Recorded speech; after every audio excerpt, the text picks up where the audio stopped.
I'm Harry. I joined PwC as a hire apprentice 4 years ago, and today I'm talking to Laura Hinton, our Head of People, about how our people strategy has been brought to life this year. Thanks for taking the time to sit down with me, Laura. From a people perspective, what do you think the key issues have been in FY17? It's been quite a year, isn't it, FY17? A lot has been happening, and I think without a doubt that has reflected within the firm, just in terms of how our people are feeling. And lots of change within the firm as well. Technology is a big disruptor, huge opportunities, but actually, again, there's a lot of change, there's a lot for our people to cope with. And so to make sure that we're really in a good position to be able to respond to that change, we have been looking at our operating model, making sure we've got the right numbers of people in the right place, focused on the right areas, and that has meant that some people have left our business this year, and that is all very difficult. So I think definitely a year of change. Without a doubt, our people have risen to the challenge, and we now see huge opportunities ahead of us. And so what is the firm doing to address this changing environment? We've been focused a huge amount this year in terms of what our strategy is. So yes, from a technology perspective, being able to make sure that we can respond to the disruptors, but really looking at our strategy, across the board, and not least from a people perspective. So empowerment is a really core element of our people strategy. So really empowering people to be the very best that they can be and to reach their full potential. Now that's in terms of delivering fantastic services to our clients, but in a flexible way. That idea of empowerment is very much about trust. It's about allowing people to work in a way that suits them personally, as well as in a way that suits our clients. So we're focused on everyday flexibility at the moment, which is really thinking about how we work, when we work, where we work, what we wear when we're working, so that our culture really supports what we're trying to achieve in the market and what we're trying to achieve with our clients. We're focused on development, we're focused on giving people great access to brilliant opportunities to work with our clients. And all of that is kind of wrapped under this theme of empowerment, linked to our strategy, and I think that clarity of thought will really make a difference as we go into this coming year. We've often led the way in terms of having a diverse workforce. What are we doing to push that this year? So we're doing loads of great stuff on diversity, there's no doubt about it, and we're really hopefully leading the way in terms of driving the debate around diversity, particularly around gender. If we think about some of the recent conversations around the gender pay gap, we were the first professional services firm to publish our gender pay gap under the new government legislation. And that was a very specific intent around wanting to really drive that debate. And yes, we do have a pay gap and we do absolutely need to close that. But we're prepared to be held accountable for that gap. We're prepared to have the debate around what is it that's driving the gap. And we've got a really clear action plan in terms of how we're going to close that gap. We've also done a lot around reporting from a social mobility perspective. We're working with more social enterprises, and we've got some really great people networks, not least our LGBT plus network, GLEE. Do some great stuff within that network, and as you know, we sponsored Pride in London this year for the first time, which was a fantastic event.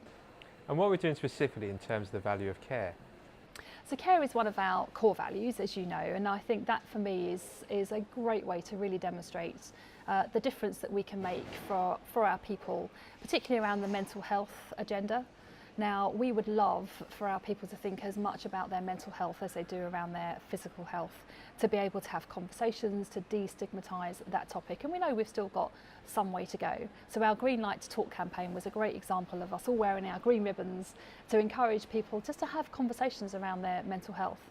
And this year it was fantastic that that wasn't only a PwC event, but it actually went citywide. So many other firms were having those conversations and encouraging people to talk about mental health.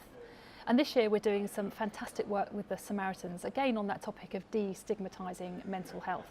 Now, Google was brought in this year, which had a big impact on the business. What are we doing in terms of technology going forwards? So technology is obviously a really important topic to make sure that we are, firstly, the employer of choice for technologists. So making sure we're attractive as an employer, we've got the right career paths, and technologists really see this as the place to be to build their careers is absolutely critical.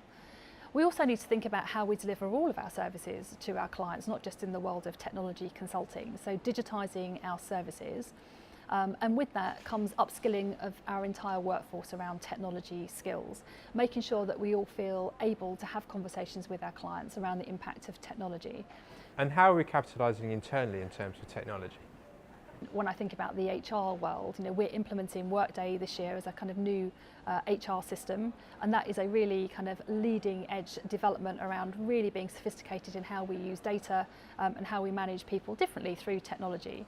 We're using artificial intelligence to think about how we resource people to projects, and also thinking about technology more broadly around recruitment, around a system called Talent Link. So how do you find the right people for projects, and really importantly, how do you make sure that you're found for projects, so linking into that empowerment agenda as well. And bringing all that together, how do you see the PwC workforce of the future? Without a doubt, the workforce of the future will be pretty different to it is now, and I'm thinking 3, 4, 5 years away, not necessarily even the 10, 15 years away. I think the size and shape of our workforce will inevitably change. We know that artificial intelligence and technology will likely replace some of our kind of lower level, kind of more kind of day-to-day tasks, which is a real opportunity because it gives us the ability to focus on building relationships and the kind of the added value analysis that our people can really make a difference rather than just the kind of transactional activity. I think we'll have more non-traditional working relationships with our people, more contingent workers, more kind of flexible workforce in terms of being able to bring in very specific skills as and when we need them, being able to accommodate different working patterns, different working styles and preferences, not least from a millennial perspective of people wanting to work in a different way. So the whole concept of the kind of employee-employer deal, I think, will change over the next few years. And I think that's a great thing. It gives us a real opportunity to rethink some of those traditional models and really kind of go into the future with confidence. Absolutely. Thank you very much.